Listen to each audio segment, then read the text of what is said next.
আসসালামু আলাইকুম। আমার ভালোবাসার সম্মানিত দর্শকবৃন্দ, আশা করি আপনারা সবাই ভালো আছেন।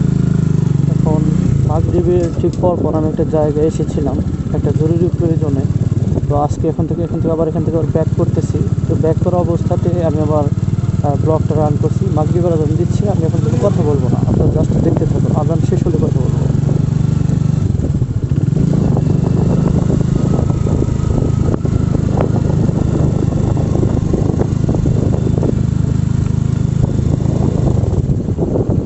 আজান শেষ। আসলেও আমরা যারা মুসলমান, আমরা যারা আছি, আজান কিন্তু আমাদের কাছে মানে আমাদের কাছে খুবই ইম্পর্টেন্ট একটা আল্লাহর পক্ষ থেকে একটা আহ্বান। আল্লাহু আকবার, আল্লাহু আকবার, এই যে একটা আহ্বান, আল্লাহ সর্বশক্তিমান, এটা কিন্তু আসলে শুনলে আমাদের ভিতরটা আসলে ঠান্ডা হয়ে আসে। কারণ হচ্ছে যে আমরা মুসলমান যারা আছি, আমাদের কিন্তু এই আল্লাহু আকবার, আল্লাহু আকবার স্লোগানটা বা এইটা আজানটা, এটা আমাদের হৃদয় থেকে যখন আমাদের এই সুরটা যখন শুনি, আজানটা যখন শুনি, আমাদের হৃদয়ে কিন্তু নাড়া দেয় যে আল্লাহর ঘরে থেকে আমাদের জন্য ডাক আসতেছে, আল্লাহ আমাকে ডাকতেছে, আহ্বান করতেছে, নামাজের জন্য আসো, কল্যাণের জন্য আসো। তো এই যে আল্লাহর পক্ষ থেকে একটা ডাক আমাদের জন্য, এটা কিন্তু খুবই ইম্পর্ট্যান্ট একটা ডাক। আমরা দুনিয়াতে নগদ জিনিসের উপর বিশ্বাসিত হোক, এই জন্য আমরা বাকি জিনিস বিশ্বাস করি না। যদি এমন হতো যে আমরা ইনস্ট্যান্ট ভেস্টু দেখতে পাচ্ছি যে এটা আমাকে দিচ্ছে, তাহলে কিন্তু আমরা কেউ কিন্তু এই যে নামাজ বাদ দিতাম না, নামাজ কালাম বাদ দিতাম না। আমরা দেখা যেতেছে যে মৃত্যুর পরে যে একটা জগৎ আছে, পরবর্তী জগৎ আছে, সেটার জন্য আমরা আসলে কেউ প্রস্তুতি নিচ্ছি না। এটা কিন্তু আসলে যারা আমার ব্লগ যারা দেখছেন, তাদের কাছে আমি নামাজের দাওয়াত দিলাম, তাদের কাছে আমি কোরআন হাদিসের দাওয়াত দিচ্ছি যে আপনারা এই পরকালের চিন্তা করুন এবং পরকালের জন্য কিছু রেখে যান, কিছু করে যান। তো সম্মানিত দর্শক, আজকের যে প্রাকৃতিক সৌন্দর্যের ভিউটা দেখতে পাচ্ছেন, এটা হচ্ছে মূলত সন্ধ্যার দিকে, একটু আগে মাগরিবের আজানগুলো আপনারা শুনতে পেয়েছেন।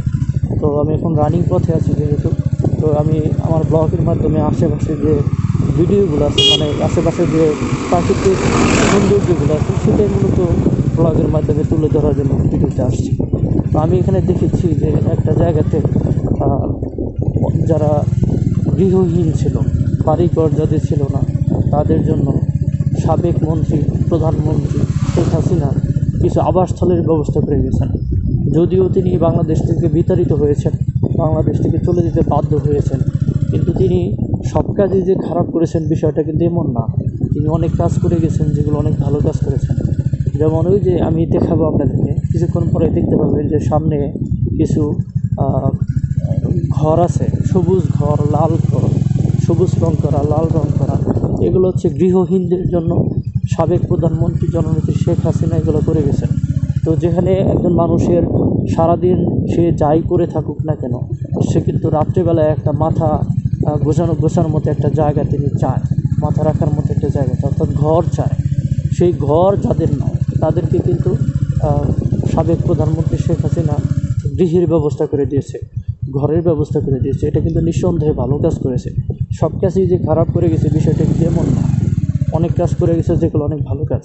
ওই যে দেখতে পাচ্ছেন, আমার ভিডিওতে মনে হয় দূর থেকে দেখতে পাচ্ছেন যে লাল ঘর, যদিও আমি কাছে নাই, এখন দূরে আছি, আমি কাছে থেকে দেখানোর চেষ্টা করবো আপনাদেরকে। তো এখানে আমি সরকারের গুণগান গাচ্ছি না, বা সরকারের পক্ষের লোক হয়ে আমি কথা বলতেছি না। আমি জাস্ট এখানে কিছু কাজ যে ভালো করে গেছেন আমি সেটাই তুলে ধরতেছি। দেখেন, এই যেখানে যে ঘরগুলো দেখতে পাচ্ছেন, এই যে লাল ঘর দেখা যাচ্ছে, এগুলো হচ্ছে গৃহহীনদের জন্য, যাদের ভূমি নাই তাদের জন্য শেখ হাসিনা এই ঘরগুলোকে করে দিয়ে গেছে। দেখেন, এই যে পাশে দিয়ে দেখতে পাচ্ছেন সবুজ ঘর, যে সবুজ টিন, এগুলা কিন্তু যারা গৃহহীন তাদের জন্য শেখ হাসিনা করে দিয়েছে। এই পাশে হচ্ছে সবুজ, আর এই পাশে হচ্ছে লাল সবুজের বাংলাদেশ। এই দেখতে পাচ্ছেন এখানে লাল ঘর, এগুলো হচ্ছে লাল ঘর, আর এখানে হচ্ছে সবুজ ঘর। তো সর্বোপরি সব কাজই কিন্তু একজন মানুষের খারাপ থাকে না, কিছু কাজ মানুষের ভালো থাকে, ভালো করে। একটু দেখি কী বলে চাচা। চাচা, এই যেগুলা লাল ঘর এগুলা কে করে দেখেছে? লাল ঘর কিসের এগুলা? লাল ঘর, লাল ঘর এগুলো কি যাদের বাড়ি ঘর ছিল না তাদের জন্য করা হয়েছে? গৃহহীনদের জন্য? এসব ভূমির মানে যাদের অসহায়, মানে যাদের কোনো জায়গা জমি নাই তাদের জন্য করে দেখেছে। সাবেক প্রধানমন্ত্রী নাকি? আগের যে প্রধানমন্ত্রী ছিল শেখ হাসিনা, তিনি করে দিয়ে গেছে। তার মানে কি সব কাজই খারাপ করে নাই, কিছু কিছু ভালো কাজ করছে, তাই না চাচা? কিছু কিছু ভালো কাজ করছে।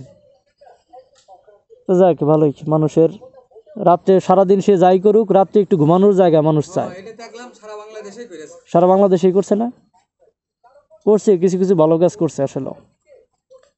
তো তারপরেও এখন দীর্ঘদিন তো আমরা আসলে, আমরা যদি মাছ মাংস যদি রেগুলার খাই, আমাদের রুচির একটু দুর্ভিক্ষ পড়ে। মাঝে মাঝে আমরা ডাল ভাত খেতে ভালো লাগে, তাই না? 17 বছর দেশ চালাইছে, তো এবার একটা পরিবর্তন দরকার ছিল, যাই হোক আর কি। তবে কিছু কিছু কাজ ভালো করে গেছে। ঠিক আছে চাচা, আসসালামু আলাইকুম। তো আমরা দেখতে পাইলাম যে আসলে সব কাজই কিন্তু খারাপ না, কিছু কিছু কাজ সে নিঃসন্দেহে ভালো করে গেছে, অনেক কাজ সে নিঃসন্দেহে ভালো করে গেছে। তো যাই হোক, একটা দেশের প্রধানমন্ত্রী হলে তার ভুল ত্রুটি থাকবেই। সে যেহেতু একটা রাষ্ট্র পরিচালনা করে গেছে, কিছু কিছু দোষ তার হবেই। একজন মানুষ কখনো সর্বোপরি সবার মন জয় করে চলতে পারে না। একজন মানুষ কখনোই সবার কাছে ভালো হইতে পারে না। সেটা আমিও পারবো না, সেটা আপনিও পারবেন না। তো যদি সে ভালো কিছু করে থাকে, সাবেক প্রধানমন্ত্রী শেখ হাসিনা, আল্লাহ পাক যেন সেই প্রতিদানটা তাকে যেন দেয়। আর সে যদি খারাপ কিছু যদি করে থাকে, সে যেন তার প্রতিদান সে যেন পায়।